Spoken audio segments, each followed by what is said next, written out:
পবিত্র কোরআনে আল্লাহ পাক ইরশাদ করেন, মানুষ কি মনে করে তাকে উদ্দেশ্যহীনভাবে ঘুরে বেড়ানোর জন্য ছেড়ে দেওয়া হবে? সূরা কিয়ামা আয়াত নং ৩৬। আবার সূরা মুমিনের ১১৫ নম্বর আয়াতে মহান স্রষ্টা একথাই ব্যক্ত করেছেন, তোমরা কি ভেবেছ তোমাদেরকে অহেতুক সৃষ্টি করেছি? মোটেও নয়, বরং বিশেষ উদ্দেশ্যের জন্যই তোমাদেরকে সৃষ্টি করা হয়েছে। যেহেতু আজ আমরা আমাদের সৃষ্টির উদ্দেশ্য ভুলতে বসেছি, তাই তো সমাজ, দেশ ও বিশ্বের সর্বত্রে অশান্তি বিরাজমান। আমার অধিকার, আমার প্রাপ্য, আমার সম্মান সবকিছুই সম্পর্কে আমি খুব ভালো বুঝি। অন্যের উপকারের কথা এলেই কেবল আমি বুঝি না। একের পর এক অন্যায় আমার দ্বারা সংঘটিত হচ্ছে।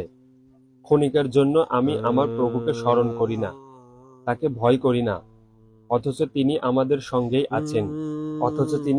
সঙ্গেই আছেন।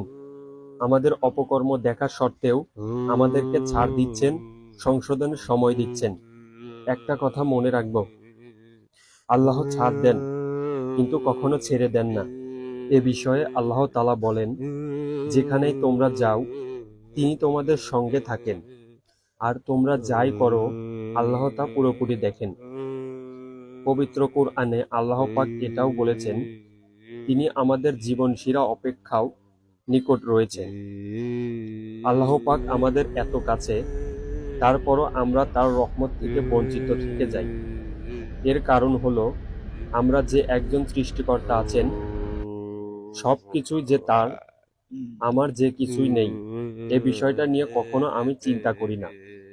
আর এ কারণেই আমি আমার সৃষ্টিকর্তা প্রভুকে চিনতে পারছি না এবং তার কল্যাণ থেকে বহু দূরে অবস্থান করছি।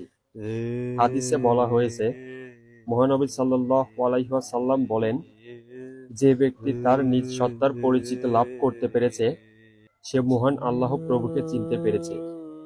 উল্লেখিত হাদিসের কথায় পবিত্র কোরআনে সূরা হাশরের ১৯ নম্বর আয়াতে ভিন্ন ভঙ্গিতে মহান আল্লাহ ব্যক্ত করেছেন।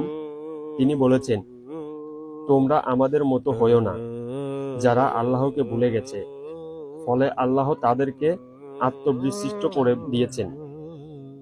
এ কথার অর্থ হলো, আল্লাহকে ভুলে যাওয়া সমান নিজ সত্তাকে ভুলে যাওয়া।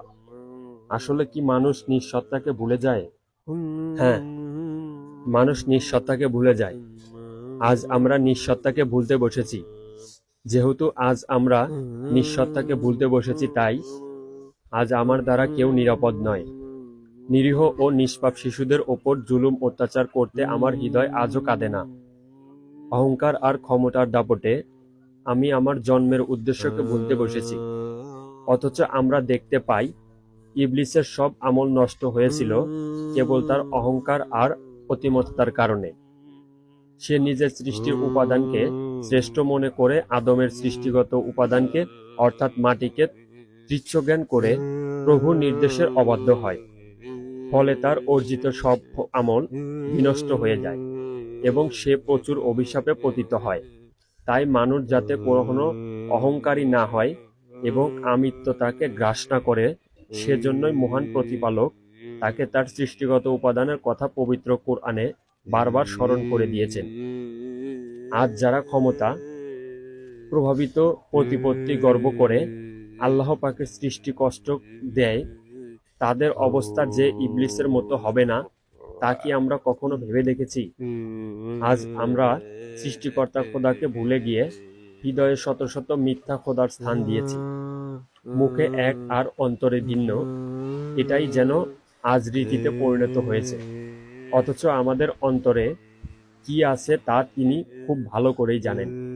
তাই মানুষকে নানাভাবে ধোঁকা দেওয়া সম্ভব, কিন্তু আল্লাহকে ধোঁকা দেওয়া কখনোই সম্ভব নয়। পবিত্র কোরআনে আল্লাহ তাআলা বলেন, তুমি বলো, তোমাদের অন্তরে যা আছে তা তোমরা গোপন করো বা তা প্রকাশ করো, আল্লাহ তা সবই জানেন।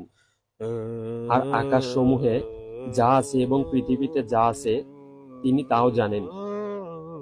আর আল্লাহ প্রত্যেক বিষয়ে সর্বশক্তিমান।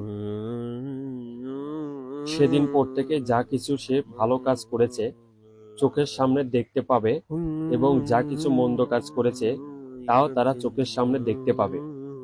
ওরা তখন কামনা করবে যদি তার এবং এসব কর্মের মধ্যে ব্যবধান দীর্ঘ হতো।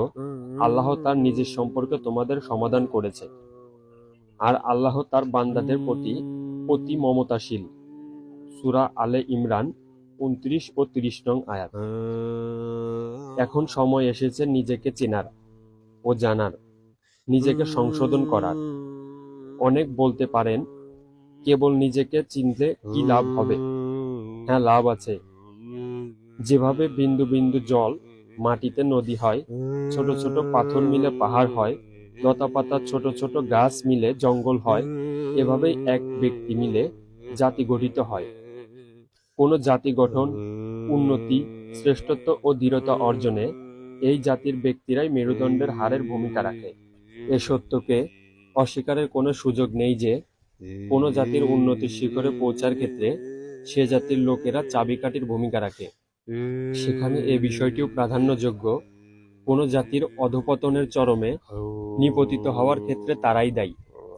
আজ যদি আমরা পরের দুঃখে ব্যথিত হই, অন্যের কষ্টকে নিজের কষ্ট মনে করি, তাহলে সে সত্তা যিনি আমাদের জীবনশিলাও কাছে অবস্থান করেন, তিনি আমাদের সব সমস্যা দূর করবেন।